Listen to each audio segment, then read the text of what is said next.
Okay, can you guys hear me on? Ooh, that's terrible. That's really bad.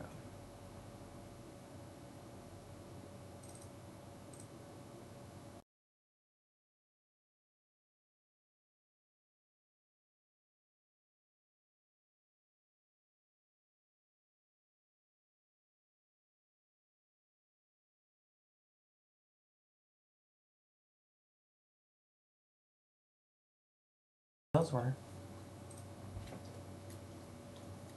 Well, I guess we're going with the cheap microphone off my headphones. Alright, guys. Well, now we can start actually, and you'll hear me.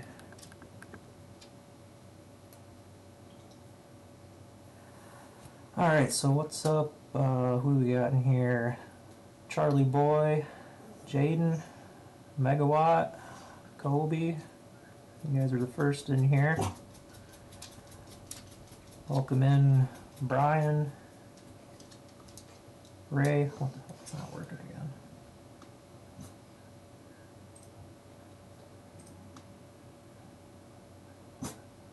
It's showing it's working here. What the hell?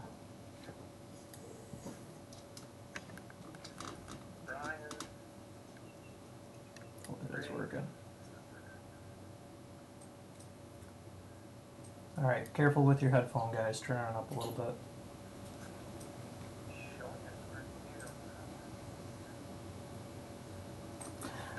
Alright, back to naming off you guys. Brian, Ray, welcome in. Rylan, how's it going? Alright, careful with your headphone, guys. Turn it up a little bit. Hey, Biggie Buds, what's up? Alright, let's get on this. Alright, back to naming off you guys. Brian, Ray, welcome in. So today I'm going to show you how to do your own logo on the wardrobe mod, and hopefully I can keep up with watching the chats. First time I'm doing a live stream, but hopefully I can answer any questions for you guys, or at least show you how I've been adding all these logos. But to start off, it's pretty obvious you need the Wardrobe Plus mod. Once you download this actually has everything in it that you need. You don't necessarily need you don't especially need the example mod, but you can download it so you have some ideas of where the logos go and which way. There's an echo. Did it change? I just turned my volume down on the phone. Did that help at all?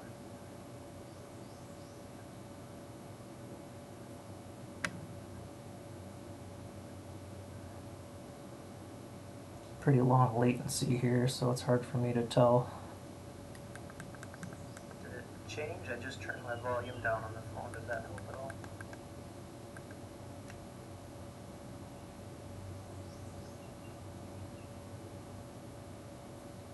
Well, let me know, guys, in chat, but it seems like it's not that bad.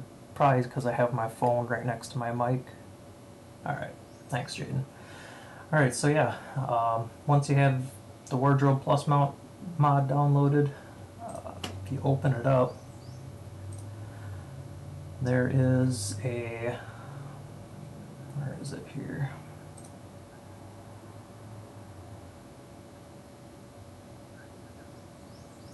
That's Wardrobe Plus, basic. I got myself mixed up here. Alright, so let's go to Wardrobe Plus. So inside of Wardrobe Plus, there is Wardrobe Plus Basic. If you copy this file out of here, that will be the start of your mod. So I usually copy it and bring it out to my desktop, and then I'll paste it out here. And go ahead and extract everything out of the folder, which I already did. Once everything's extracted out, you can open this up, and I usually either change the name of the file right away to, let's see, Wardrobe Plus My Pack or something.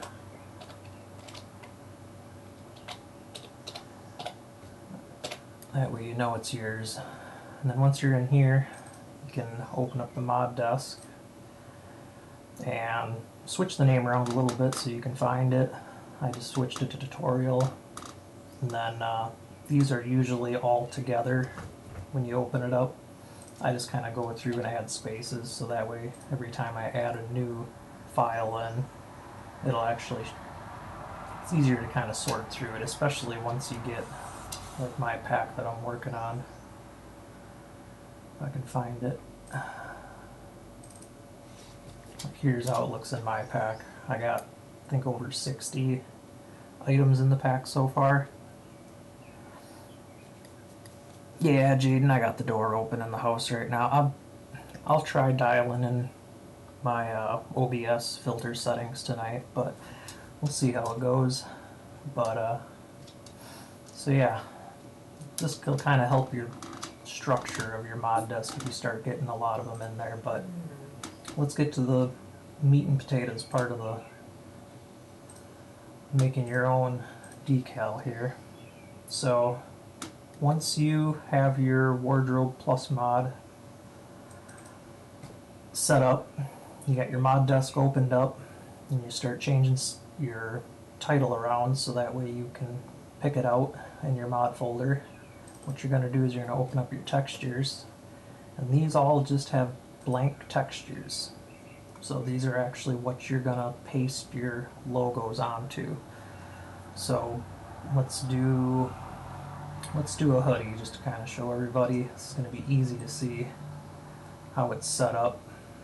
Earlier I tried doing a test recording of this. I was just going to record it and post it, but figured kill two birds in one stone and let's try live out. But here was a hat I was kind of messing around making. But back to the sweatshirt. What you're going to do once you open up your texture in paint.net, if you don't have paint.net, just Google search it. Once you get to this getpaint.net /download.html, you'll be able to scroll down and you can get the free version right here. And once you click on that, a little box will pop up. I'm sure you all ran into this. Just click outside the box. That'll bring you right to .pdn, and then from here you can download it and install that to your computer. So once you got paint.net installed and you open up your texture here in paint.net, what you're going to do is you're going to want to add your logo in. But let's say if you have a logo that doesn't have a clear background and is not a PNG, so let's say like my army star here, I want to add my army star to the shirt. I'm going to open this, which if you double click it, it's just going to open up there. You're going to actually have to go to open with paint.net. Hey, what's up, Rabbit Rob? Yeah, this is ridiculous. My first test stream, but giving it a shot. Well, I'm going to try a different picture because that one does not have a background. Here we go. Alright, so I opened up this. It's got a black background. Let's say I wanted to actually do it as a black star. You can go into here and invert the colors. Alright, let's do a black star, but now we still have this white background. If I go adding this onto the shirt, it's going to look ugly. It's going to be a square and not actually be just the star and lines, which is what we want. So what you do is go over to the magic tool, click on there, and that'll actually start cutting out the parts you want to take out. I've been doing pretty good, Rob. Arm's feeling a lot better today, and I can actually use my fingers on the keyboard, so maybe pretty soon I can get back to 3D modeling. But so once you have your white area selected here, you can delete that out, and that'll give you just a clear background then. So then once you actually put it on your sweatshirt, the areas in between here will get color changeable, and that background won't show up. It'll just show up as the star. Alright, so once you got that, you're going to want to save this as a PNG. This is on paint.net right now. Actually, here, before I do that, I almost forgot. these shirts, the textures are set up as most of them are set up as 512 by 512 pixels. These shirts are a little bigger, so I mean, if you're just doing a sweatshirt, you can use a larger size icon when you start. I just always set it to 512 because, like, especially the hats and everything else, the image size is only 512, and you'll see why that makes it easier in a little bit here. But so what I'm gonna do is I'm actually gonna change this, because if I add it to a hat, it'll be easier to add to it. So I'm just gonna change this to 512, so that way whenever you import it in, what would happen, I can show you here real quick. If I go and imported that star in right now, it's going to mess up my whole image size, and I'd have to end up cutting this back out and see it filled in this whole background here.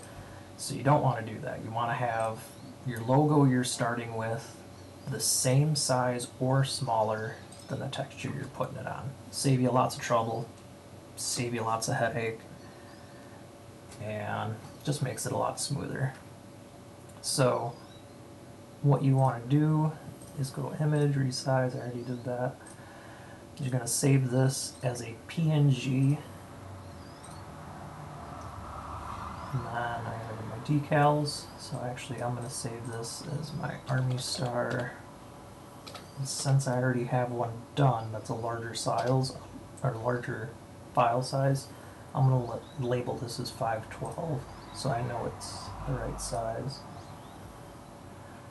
And you could also say if you wanted to add that into your logo for the picture when you're selecting the clothes, so it's easier to pick, you could also save this image in 256.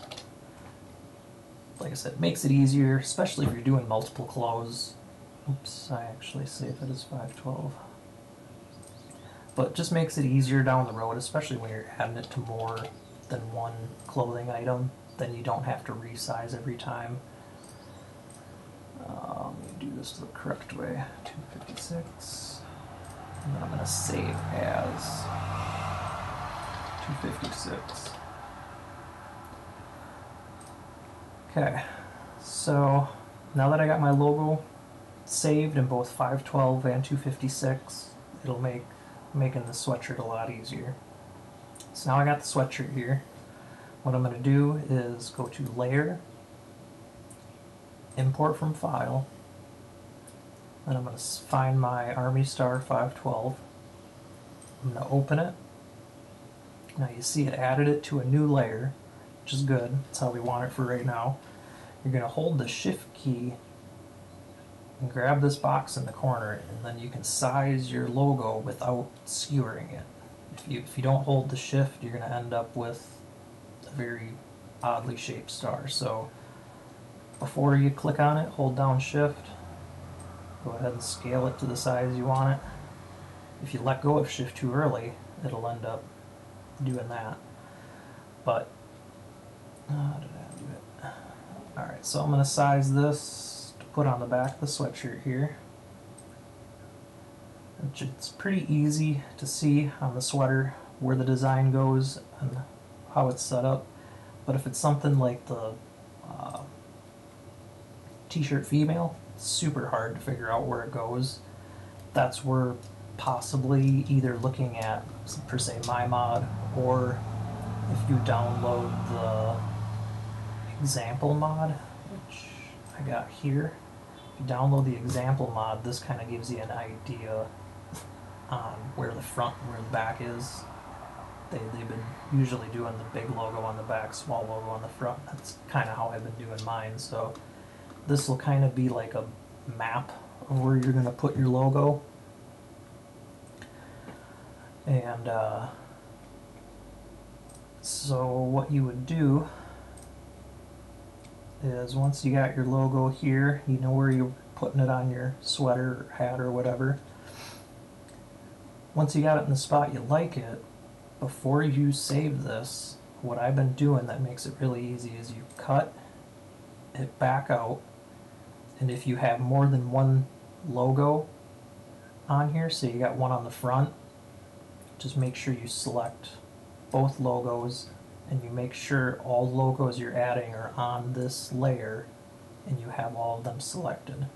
So then when you cut them and paste them, you have a direct copy of where this star is on this texture. So when you add that star to the, oh come on mouse, when you add that to your mask, then it'll be in the exact same spot, which we'll get to that here in a second. So once you have that cut and paste, you're going to want to merge this down. So now it's one single layer. Now you can actually save it. You go to Save As. What I've been doing is